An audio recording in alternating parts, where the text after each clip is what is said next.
स्वागत है आपका। आप देख रहे हैं सत्याग्रह, आपके साथ हूं मैं दीपा बाफिला। सत्याग्रह में तमाम खबरों पर विस्तार से बात होगी। अब आइए विस्तार से खबरों की ओर आगे बढ़ें। क्या यूपी में 2024 लोकसभा चुनाव को लेकर समीकरण बदल रहे हैं? सियासी गलियारों में अंदर खाने लखनऊ से दिल्ली तक हलचल बढ़ रही है और नए गठबंधन को लेकर चर्चा और कयासों का बाजार गर्म हो चला है।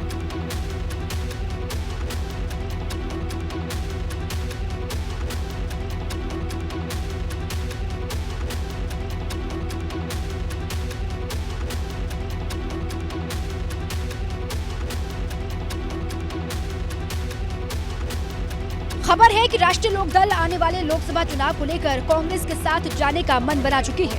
निकाय चुनाव में सपा से अनबन और कर्नाटक में कांग्रेस सरकार के शपथ ग्रहण में जयंत चौधरी का जाना बड़े संकेत दे रहा है।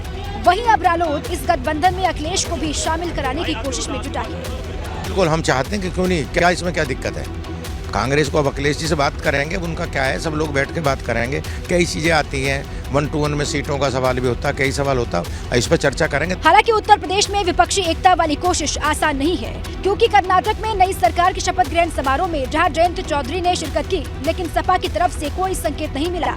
ऐसे में रालोद और कांग्रेस का गठबंधन तय होने के पीछे कई वजह है, क्योंकि राजस्थान में कांग्रेस और रालोद का गठबंधन पहले से ही है, जो इसी साल होने वाले विधानसभा चुनाव में भी बरकरार रहेगा। वहीं निकाय चुनाव में सपा और रालोद के बीच असमंजस दिखा। इस बीच रालोद से राज्य पार्टी का दर्जा भी छिना था। ऐसे में रालोद खुद को मजबूत करने के लिए कांग्रेस के साथ जा सकती है। चर्चा है कि अखिलेश नहीं भी माने तो रालोद के साथ गठबंधन टूट सकता है। वो लोग देश को बचाना चाहते हैं, लोकतंत्र को बचाना चाहते हैं, संविधान को जीवित रखना चाहते हैं। आए कांग्रेस के साथ खड़े हों। अखिलेश की तरफ से जब फाइनल फैसला नहीं हुआ, कांग्रेस भाजपा को हराने के लिए महागठबंधन को लेकर पल के बिछाए इंतजार में है। यूपी में लोकसभा चुनाव को लेकर सभी सियासी दलों ने राजनीतिक बिसात बिछानी शुरू कर दी है और इसी सिलसिले में समाजवादी पार्टी भी बड़ी तैयारियों में जुटी हुई है। 29 मई को समाजवादी पार्टी के अध्यक्ष अखिलेश यादव ने प्रदेश संगठन की बड़ी बैठक बुलाई है, जिसमें जिलाध्यक्ष से लेकर महानगर अध्यक्षों को शामिल किया जाएगा और पार्टी को बूथ स्तर तक मजबूत करने की रणनीति बनेगी। इसमें सभी जिले के महानगर अध्यक्ष और जिला अध्यक्ष आएंगे, लेकिन आगे आने वाले चुनाव की भी तैयारी के लिए हम लोग संगठन को बूथ स्तर तक मजबूत करने के बारे में अपने जिला अध्यक्षों के माध्यम से बात करेंगे। दरअसल सपा की ये बैठक पहले 22 मई को होने वाली थी, लेकिन अखिलेश यादव की ताई का निधन होने के चलते अब 29 मई को बैठक बुलाई गई है।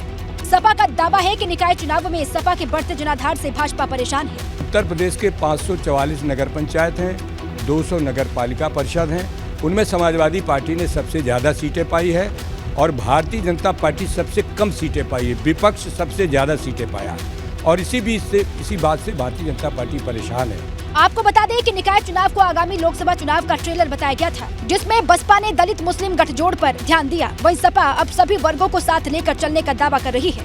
समाजवादी पार्टी सभी जाति धर्मों की पार्टी है। ये दलित समाज, पिछड़े समाज, गरीब समाज, किसानों, मजदूरों, छोटे कारोबारियों की पार्टी है और सबको लेकर समाजवादी पार्टी चलती है। आगामी लोकसभा चुनाव से पहले यूपी में भाजपा के दिग्गजों के बीच फिर से कलह सामने आई है। कानपुर में एक बैठक को लेकर भाजपा नेताओं के बीच खींचतान साफ देखने को मिली है। इस बैठक की वजह से जनप्रतिनिधियों के बीच छिड़ा संग्राम खुलकर सबके सामने आ गया। कानपुर के विकास को लेकर विधानसभा स्पीकर सतीश महाना की बैठक से भाजपा सांसद सत्यदेव पचौरी और देवेंद्र सिंह भोला ने दूरी बनाई और सवाल खड़े कर दिए। माननीय विधानसभा अध्यक्ष जी को कानपुर के विकास को लेकर चिंता है, उसके लिए उनको बहुत बहुत धन्यवाद देता हूँ। लेकिन अगर संविधान ये नहीं कहता है कि विधानसभा अध्यक्ष जी कोई विकास को लेकर के बैठक पूरे प्रदेश में कर रहे हैं या दूसरी विधानसभा में भी कर सकते हैं, ये चिंता का विषय है। दरअसल सतीश महाना ने कानपुर के विकास कार्यों को लेकर ये बैठक बुलाई थी, जिसमें सभी जनप्रतिनिधियों को बुलाया गया था। अब दोनों सांसदों के सवाल खड़े करने पर महाना ने भी कटाक्ष किया है। किसी को आना चाहिए कि नहीं आना चाहिए, मैं बैठक करता हूँ, उसकी सूचना सबके पास जाती है, निमंत्रण किसी के पास नहीं जाता। हम जनता के द्वारा चुने गए प्रतिनिधि हर उस फोरम पर हमको जाना हमारा धर्म और कर्तव्य है, जिस फोरम से जनता का भला होता हो। भाजपा के दोनों सांसदों के अलावा इस बार सपा के 2 विधायकों ने भी बैठक में हिस्सा नहीं लिया था, जबकि पिछली बार इस बैठक में सपा विधायक हसन रूमी और अमिताभ वाजपेयी शामिल हुए थे। रेसलिंग फेडरेशन ऑफ इंडिया के अध्यक्ष और पहलवानों के बीच लड़ाई ने नया मोड़ ले लिया है और ब्रजभूषण शरण सिंह की चुनौती को खिलाड़ियों ने स्वीकार कर लिया है। लगभग 1 महीने से जंतर मंतर पर धरना दे रहे पहलवान किसी कीमत पर पीछे हटने को तैयार नहीं है और अब ये जंग नार्को टेस्ट तक पहुंच गई है। भाजपा सांसद और कुश्ती संघ के अध्यक्ष ब्रजभूषण शरण सिंह के चैलेंज को खिलाड़ियों ने मंजूर करते हुए बड़ी चुनौती दी है। कल शाम को ब्रजभूषण जी ने एक बयान दिया कि भाई मैं नार्को टेस्ट के लिए तैयार हूँ। हमने तो पहले ही बोल दिया था कि भाई खिलाड़ी तैयार है, उनका नार्को टेस्ट करवाया जाए। जितनी भी लड़कियां हैं जिन्होंने कंप्लेंट्स दी हैं वो सब रेडी हैं नार्को टेस्ट के लिए और लाइव चलना चाहिए ताकि पूरे देश को पता चले कि उन्होंने देश की बेटियों के साथ में कितनी दरिंदगी और कितनी ज्यादती की है। दरअसल कुश्ती संघ के अध्यक्ष ब्रजभूषण शरण सिंह ने नार्को या पॉलीग्राफ टेस्ट की मांग उठाई थी और कहा था कि नार्को टेस्ट से इस आंदोलन के पीछे की साजिश सामने आएगी। मेरे को लगता है कि नार्को टेस्ट से सच्चाई सामने आ जाएगी तो मैं उसके लिए तैयार हूँ। हाँ, जितने लोगों ने भी आरोप लगाए हैं इनके साथ और हम सबकी जांच करा ली जाए। आपको बता दें कि ब्रजभूषण शरण सिंह के खिलाफ जांच और गिरफ्तारी की मांग को लेकर 23 अप्रैल से जंतर मंतर पर पहलवानों का धरना लगातार जारी है और पहलवानों को खाप पंचायत का समर्थन मिलने के बाद अब 23 मई को इंडिया गेट पर कैंडल मार्च निकालने की तैयारी है। वहीं ब्रजभूषण शरण सिंह 5 जून को अयोध्या चलो अभियान चलाकर शक्ति प्रदर्शन करने वाले हैं। उत्तर प्रदेश में गैर मान्यता प्राप्त मदरसों का सर्वे कराने के बाद अब बड़ी कार्रवाई की तैयारी चल रही है। विदेशी फंडिंग वाले मदरसों पर कार्रवाई की तलवार लटकी है। उत्तर प्रदेश में विदेशी फंडिंग वाले करीब 4000 से ज्यादा मदरसों पर कार्रवाई की तैयारी है। इसको लेकर अल्पसंख्यक कल्याण विभाग और पुलिस अधिकारियों ने मंथन के बाद तैयारी कर ली है। अगर कहीं कोई ऐसी संस्था है जो सरकारी नियमों का पालन नहीं कर रही है तो उस पे नियमानुसार जो भी कार्रवाई होनी चाहिए वो हमेशा करते हैं। दरअसल पिछले साल नवंबर में यूपी सरकार ने गैर मान्यता प्राप्त मदरसों का सर्वे करवाया था जिसमें 8441 मदरसे बिना मान्यता के चलते मिले हैं। 12 बिंदुओं पर सभी मदरसों का सर्वे करवाया गया था। सर्वे में मदरसों की फंडिंग को लेकर जानकारी जुटाई गई थी। नेपाल से सटे जिलों वाले मदरसों में विदेशी फंडिंग के सबूत। जांच में सऊदी अरब, दुबई जैसे खाड़ी देशों से फंडिंग सामने आई। नेपाल, बांग्लादेश से भी मदरसों के लिए फंडिंग का खुलासा। कई मदरसा संचालक चंदे से जुड़े सही दस्तावेज उपलब्ध नहीं करा पाए। मदरसा बोर्ड की परीक्षा खत्म होने के बाद कार्रवाई हो सकती है। वहीं विदेशी फंडिंग वाले मदरसों पर कार्रवाई को लेकर विपक्ष ने सरकार पर सवाल खड़े किए हैं। जो मन माने वो करा दो, जो मन माने बता दो। तो ये भारतीय जनता पार्टी का जो तरीका है वो सामाजिक समरसता को बिगाड़ रहा है। अब आइए आगे बढ़े। उत्तराखंड के पौड़ी जिले की एक शादी इन दिनों सुर्खियों में है। शादी का कार्ड सोशल मीडिया पर ट्रोल होने के बाद विरोध तेज हुआ तो शादी ही स्थगित कर दी गई। भाजपा नेता और नगरपालिका अध्यक्ष यशपाल बेनाम की बेटी की शादी 28 मई को तय हुई थी जो अब रद्द हो गई है। वजह है शादी का कार्ड। इस कार्ड पर लिखे ये 2 नाम, मोनिका संग मोनिस। दरअसल नगरपालिका अध्यक्ष यशपाल बेनाम की बेटी की शादी मुस्लिम समुदाय के युवक मोनिस से तय हुई थी, लेकिन जैसे ही उनकी शादी का कार्ड सोशल मीडिया पर वायरल हुआ विवाद छिड़ गया। हिंदूवादी संगठनों के भारी विरोध से दोनों परिवारों ने आपसी सहमति से शादी को तोड़ने का फैसला लिया। कार्ड छपाने शुरू किए। आधे कार्ड गए भी लोगों के पास, लेकिन एक कार्ड जो है बाहर से वायरल होने के कारण तमाम संगठनों के द्वारा, लोगों के द्वारा मुझ पे तमाम तरह की बातें कही गई सोशल मीडिया के द्वारा।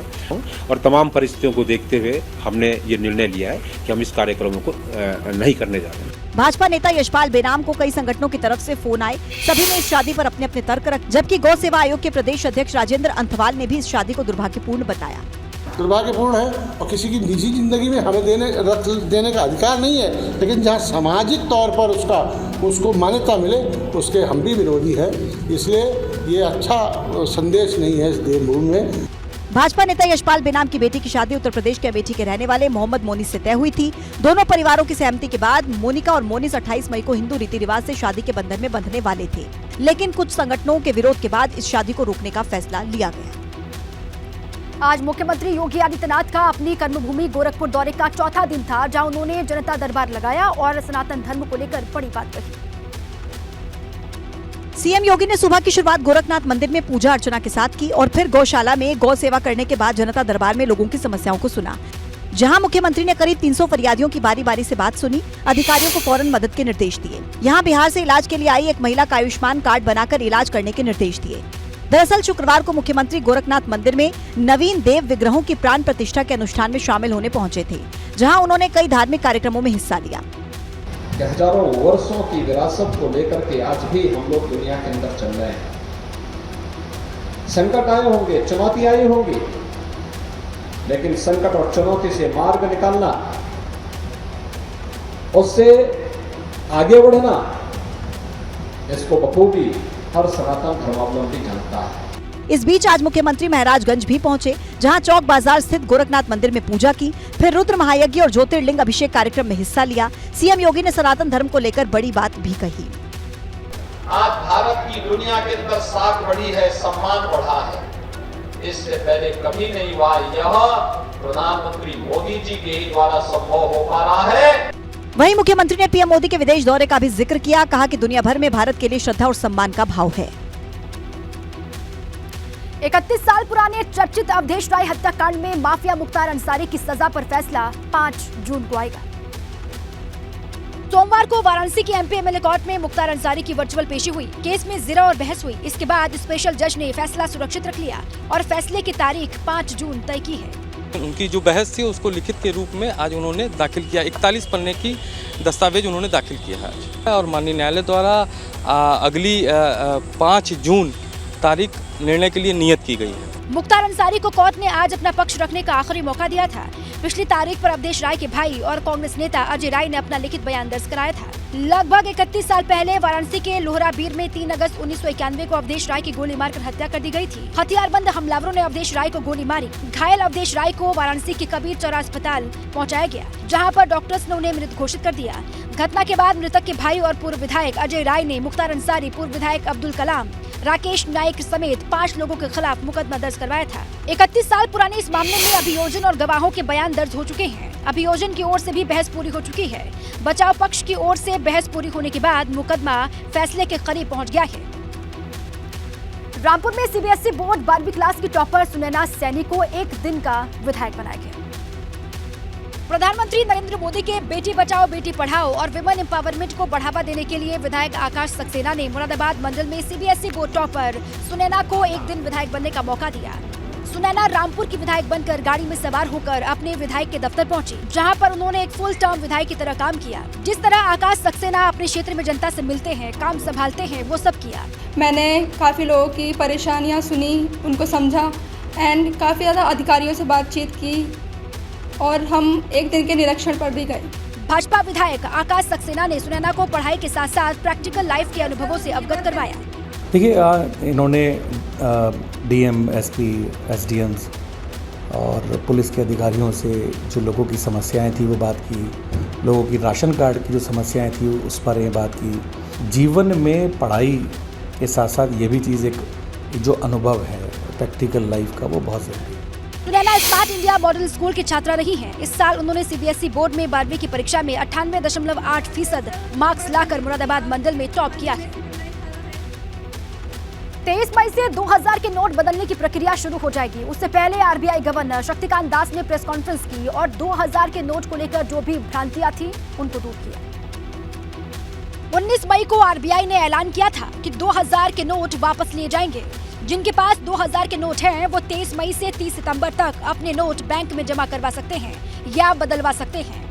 इसी दिन के बाद लोगों के जहन में 2000 के नोट बदलवाने या जमा करवाने को लेकर कई तरह के सवाल उठ रहे थे, जिनका जवाब आरबीआई गवर्नर शक्तिकांत दास ने दिया है। उन्होंने साफ किया है कि नोट बदलवाने में किसी भी तरह की जल्दबाजी ना करें। मतलब कल से शुरू हो रहा है, ये नहीं कि आप मतलब तुरंत बैंक में जाके रश करें और इसको करें। आराम से करिए, देखिए और टाइम 4 महीने है। By September 30 please exchange it. Market में जो 1000 के नोट की री लॉन्चिंग की अटकलें तेज थी, उन पर भी आरबीआई गवर्नर ने विराम लगा दिया है। उन्होंने कहा है कि इस तरह की कोई योजना नहीं है।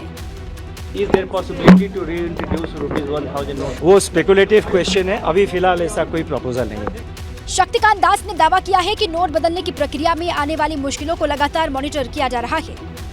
चिंता की कोई कारण नहीं है, आप आराम से एक्सचेंज करिए नोट। आपका जितना कोई भी कंप्लेंट हो, कोई भी डिफिकल्टी, कठिनाइयाँ हो, तो हम बैंकों के थ्रू या डायरेक्टली हम तो उसको मॉनिटर कर रहे हैं। जितने इस टाइप का प्रॉब्लम आएंगे उसको हम एड्रेस करेंगे।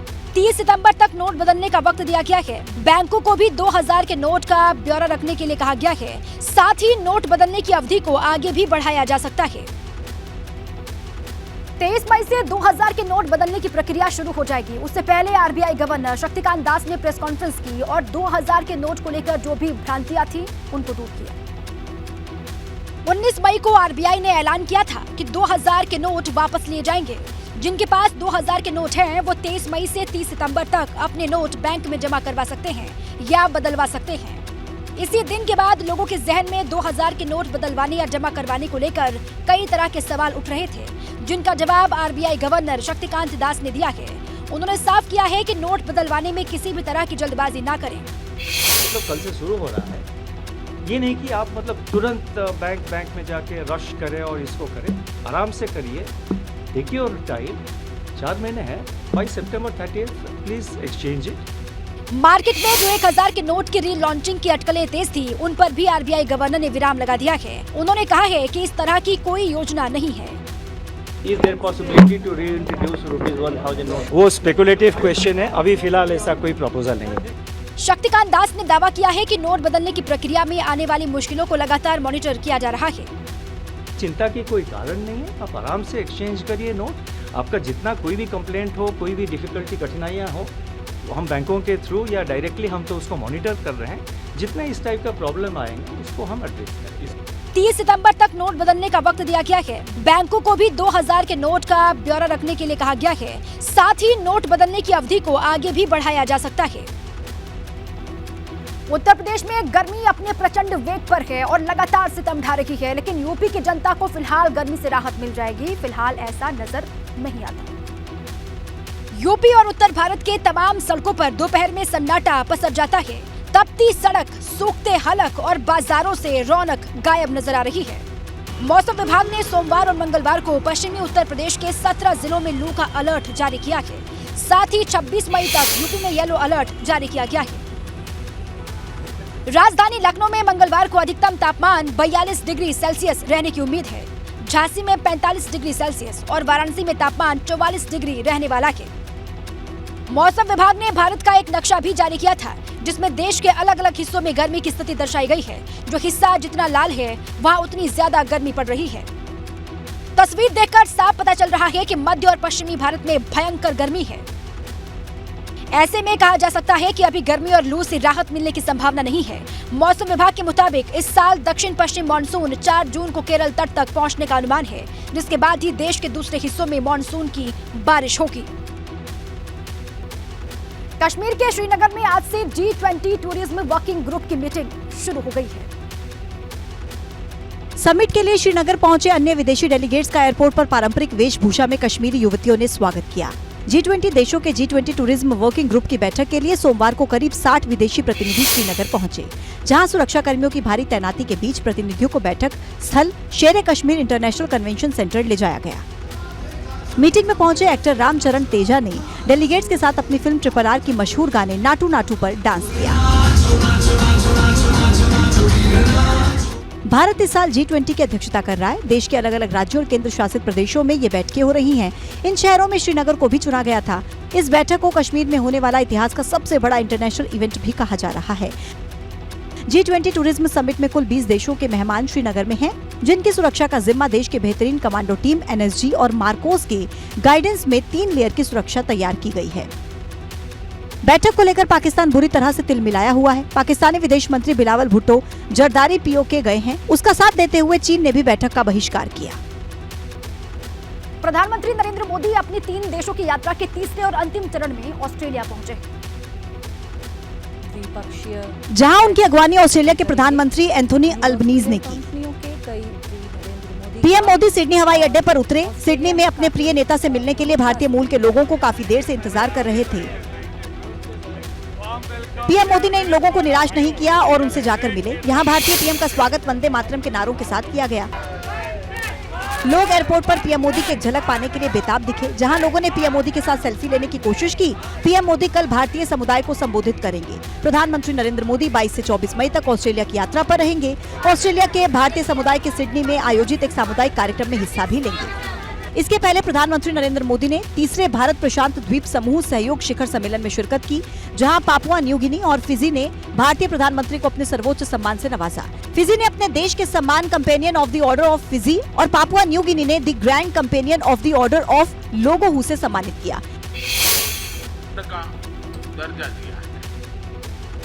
इसके साथ ही प्रधानमंत्री को पलाऊ गणराज्य के राष्ट्रपति ने एपकल पुरस्कार से सम्मानित किया। कानपुर में पलक झपकते ही शातिर बाइक लेकर फरार। बाइक चोरी की घटना सीसीटीवी कैमरे में कैद। नौबस्ता थाना क्षेत्र का मामला। निकाय चुनाव में हार के बाद यूपी कांग्रेस की हुई समीक्षा बैठक। निकाय चुनाव के नतीजों पर प्रांतीय अध्यक्ष के साथ नेताओं ने की चर्चा। ब्रजलाल खाबी ने कहा, कमजोर जगहों पर जरूरत के मुताबिक करेंगे बदलाव।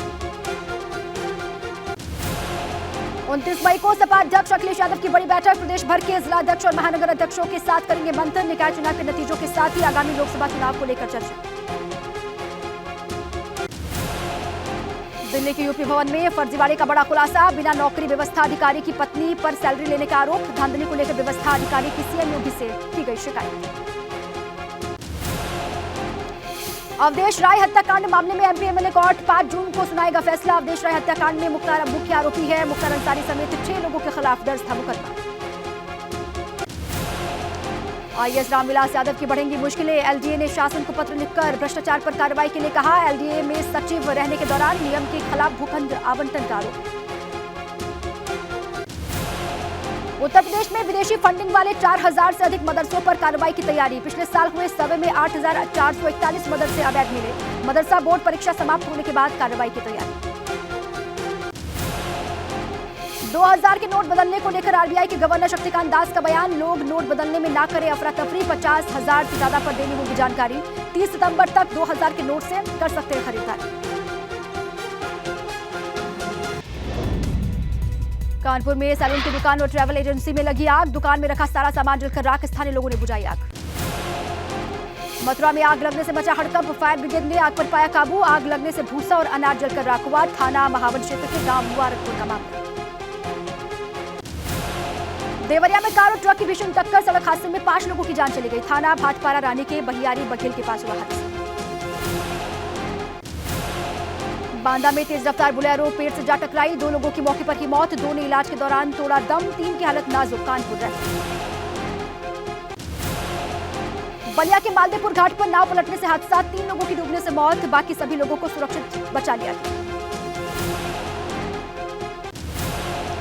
प्रतापगढ़ में तेज रफ्तार कार ने बाइक सवार को मारी टक्कर। बाइक सवार की मौके पर ही मौत। पुलिस ने शव को पोस्टमार्टम के लिए भेजा। लालगंज कोतवाली के सराय जानमती का मामला।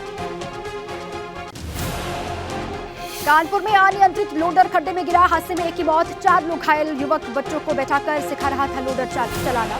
पुलिस ने घायलों को इलाज के लिए अस्पताल में भर्ती करवाया। चंदनपुर गांव की घटना। बस्ती में तेज रफ्तार अज्ञात वाहन ने बाइक सवार को मारी टक्कर। 1 युवक की मौके पर ही मौत। पुलिस ने शव को पोस्टमार्टम के लिए भेजा। टिहरी में चंपाकोटी कॉलोनी मोटरमार्ग पर हादसा। 2 कारों की टक्कर में 1 महिला की मौत। शिक्षिका बताई जा रही है मृतक महिला। कानपुर के छत्रपति शाहूजी महाराज विश्वविद्यालय में लगी आग। फायर ब्रिगेड की टीम ने आग पर काबू पाया। आग लगने की वजह साफ नहीं। सालनपुर में बिजली स्टोर में लगी भयंकर आग। करोड़ों रुपए के बिजली उपकरण जलने की आशंका है। पहले भी स्टोर में आग लग चुकी है। बामुश्किल आग पर पाया गया काबू। आगरा में नंद प्लाजा के जिम में शॉर्ट सर्किट से आग लगी। भीषण आग से लाखों रुपए के नुकसान की आशंका। 5 फायर ब्रिगेड की गाड़ियों ने आग पर पाया था। लखनऊ में अतिक्रमण पर चला बुलडोजर। नगर निगम अधिकारियों के साथ पुलिस बल मौजूद रही। नखास पुरियागंज इलाके में चला बुलडोजर। लखनऊ में नाबालिग का कराया गया गर्भपात। मुकदमा दर्ज कर मामले की जांच पड़ताल में जुटी पुलिस। मामले को लेकर हिंदू संगठनों ने सख्त कार्रवाई की मांग की। गोसाईगंज थाना क्षेत्र के अमेठी का मामला। लखनऊ में पहली पत्नी की हत्या कर दूसरी पत्नी संग फरार हुआ पति। हत्या कर शव को रोशनदान पर लटकाकर पति हुआ फरार। मृतक आयशा की मां की तहरीर पर 8 लोगों के खिलाफ मुकदमा दर्ज हुआ। कासगंज जनपद में प्रेमी युगल की लाश मिलने से मचा हड़कंप। पुलिस ने शव को पोस्टमार्टम के लिए भेजा। पटियाली कोतवाली क्षेत्र के श्रीनगला का मामला। महोबा में पुराने मामले में राजीनामे के लिए 5 लोगों ने युवक पर किया जानलेवा हमला। युवक को अस्पताल में करवाया गया भर्ती। पंडवाड़ी थाना क्षेत्र के पठानपुरा इलाके का मामला। बुलंदशहर में जिला न्यायालय के बाहर युवक को मारी गोली, कोर्ट में तारीख पर आया हुआ था युवक। सरेआम गोलीकांड से इलाके में दहशत। प्रतापगढ़ में कोर्ट से निकलते समय 2 हमलावरों ने कैदी की चाकू से की हत्या, एक आरोपी गिरफ्तार, दूसरा फरार। प्रतापगढ़ में रास्ते के विवाद में महिला की पीट कर हत्या, अंतु थाने के सीतापुर बिहारगंज की वारदात, दिन दहाड़े हत्या से इलाके में सनसनी। सुल्तानपुर में साइकिल सवार युवक की हत्या से इलाके में हड़कंप, परिजनों की तहरीर पर मुकदमा दर्ज कर पड़ताल में जुटी पुलिस ने जल्द घटना के खुलासे का किया था। बरेली में बीबी गंगा की खबर का असर हुआ, छात्रा से छेड़खानी करने और तेजाब डालने की धमकी देने वाले आरोपी को पुलिस ने किया गिरफ्तार। बीबी गंगा पर खबर दिखाई जाने के बाद हरकत में आई पुलिस। रोडकी में महिला पर धारदार हथियार से हमला, महिला ने इलाज के दौरान दम तोड़ा, मौके पर पहुंची पुलिस जांच पड़ताल में जुटी। पिरान कलियर थाना क्षेत्र का मामला। मेरठ में इंसाफ के लिए घायल भाई को ठेले पर लेकर भटक रहा शख्स, पुलिस पर आरोपियों के खिलाफ कार्रवाई नहीं करने का आरोप है। कबूतरबाजी के मामले में दबंगों ने किया था हमला। कुशीनगर में पूर्व प्रधान की तलवार से काटकर निर्मम हत्या, शादी समारोह से घर जा रहे थे पूर्व प्रधान, कोठी गांव के करबला के पास की वारदात। कुशीनगर में पूर्व प्रधान की हत्या से ग्रामीणों में गुस्सा, ग्रामीणों ने केरवनिया टोले के पास कप्तानगंज नौरियागंज मार्ग को जाम किया, आरोपियों की गिरफ्तारी की मांग। गोंदा में गांव के युवक ने शख्स को पेट्रोल डालकर जिंदा जला दिया, पुरानी रंजिश में वारदात को अंजाम दिया, गंभीर रूप से झुलसा युवक जिला अस्पताल में भर्ती। पुलिस ने आरोपी को जल्द पकड़ने का किया दावा, कई टीमों का गठन किया गया। थाना धानेपुर क्षेत्र के लोनियनपुरवा गांव की वारदात।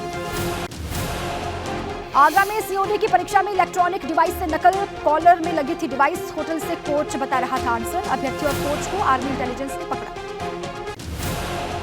रामपुर में चोरी और रेप की वारदात को संदिग्ध मानकर जांच कर रही है पुलिस, एसपी ने घटनास्थल का मुआयना किया, पीड़ित शख्स से पूछताछ की। हरिद्वार में शराब माफियाओं पर कार्रवाई की तैयारी में आबकारी विभाग, 3 से ज्यादा बार पकड़े जाने पर भी शराब तस्करी नहीं छोड़ने वालों पर गुंडा एक्ट लगाने की तैयारी। रामनगर में सिंचाई विभाग की टीम ने जेसीबी की मदद से रिजॉर्ट्स के बनाए गेट और भवन को ध्वस्त किया, अतिक्रमण को लेकर कई विभाग ने चलाए अभियान।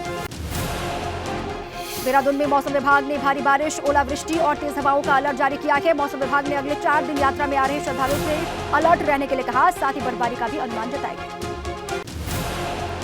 अतिक्रमण को लेकर मुख्यमंत्री पुष्कर सिंह धामी के तेवर तल्ख, अतिक्रमण हटाने के लिए सीएम ने अधिकारियों को दिए हैं तेजी लाने के निर्देश, उपजिलाधिकारी के नेतृत्व में बनाई गई टास्क फोर्स। नैनीताल दौरे पर केंद्रीय रक्षा राज्य मंत्री अजय भट्ट, 2024 में पूर्ण बहुमत की सरकार बनाने का किया दावा, कहा मोदी सरकार में हो रहा चौतरफा विकास। देहरादून में कांग्रेस मुख्यालय में सर्वदलीय नेताओं की प्रेस कॉन्फ्रेंस, करण महरा बोले, लैंड जिहाद के अलावा भाजपा के पास कोई मुद्दा नहीं, महंगाई, बेरोजगारी, विकास, कानून व्यवस्था पर भी सरकार का फोकस नहीं। कर्णप्रयाग में पुलिस ने हत्या के आरोपी को किया गिरफ्तार, 2 पक्षों में हुई आपसी मारपीट के चलते हुई थी महिला की मौत, थाना थराली का मामला। देहरादून में पूर्व पीएम विश्वनाथ प्रताप सिंह की पोती ने अपने पति और ससुराल पक्ष के कई लोगों के खिलाफ करवाया मुकदमा दर्ज, महिला ने दहेज मांगने का आरोप लगाया। देहरादून नगर निगम के बाहर सफाई कर्मचारियों का धरना, कई मांगों को लेकर सफाई कर्मचारी दे रहे धरना, नगर आयुक्त पर शोषण करने का भी आरोप। पौड़ी में फिर से मवेशियों में बढ़ने लगे लंपी वायरस के केस, अब तक 85 नए केस दर्ज किए गए हैं, पशु चिकित्सकों की टीम टीकाकरण में ला रही है तेजी। ऋषिकेश में रिहायशी इलाकों में हाथियों की दहशत, खेतों में फसल खराब करने से ग्रामीण परेशान, वन विभाग हाथियों की रिहायशी इलाकों में एंट्री रोकने में जुटा हुआ है। सोनप्रयाग में खुल गया बाजार, बाजार में उमड़ रही यात्रियों की भीड़, व्यापारियों ने कल किया था बाजार बंद, सोनप्रयाग पार्किंग में लगाए जा रहे लंगर को खत्म करने की कर रहे थे मांग। पापुआ न्यू गिनी के पीएम मोदी के पैर छूने पर बोले सांसद साक्षी महाराज, कहा इससे बड़ा सम्मान भारत के लिए कुछ और नहीं, ये मोदी जी के चरण नहीं बल्कि भारत माता के चरण हैं। उन्नाव में doctor Shyama Prasad Mukherjee mini stadium का लोकार्पण हुआ, सौंदर्यीकरण कार्य और पार्क निर्माण कार्य का शिलान्यास हुआ, साक्षी महाराज सदर विधायक पंकज गुप्ता डीएम की मौजूदगी में लोकार्पण किया गया। गोरखपुर में सीएम योगी ने जनता दर्शन में लोगों की समस्याओं को सुना, अधिकारियों को समस्याओं के समाधान के निर्देश दिए। झांसी में लखनऊ फूड फेस्टिवल की मची धूम, वेज और नॉनवेज जायके के शौकीन कर रहे फूड फेस्टिवल में शिरकत। सहारनपुर में खुदाई में मिले चांदी के मुगलकालीन सिक्के, ग्रामीणों ने पुलिस को सौंपे चांदी के सिक्के, भारी तादाद में गांव वालों की भीड़ मौके पर जमा।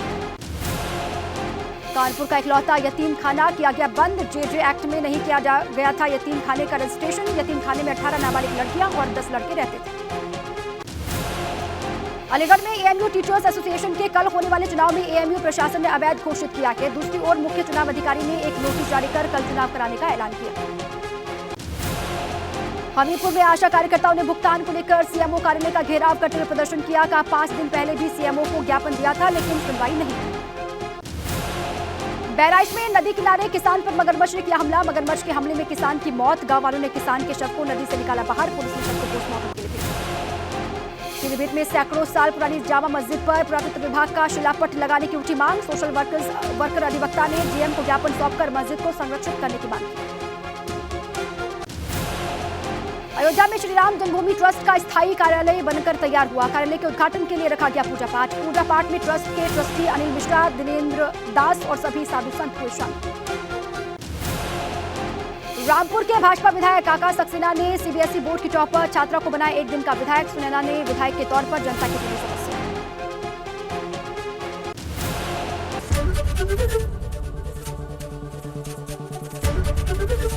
एबीपी गंगा, खबर आपकी, जुबान आपकी।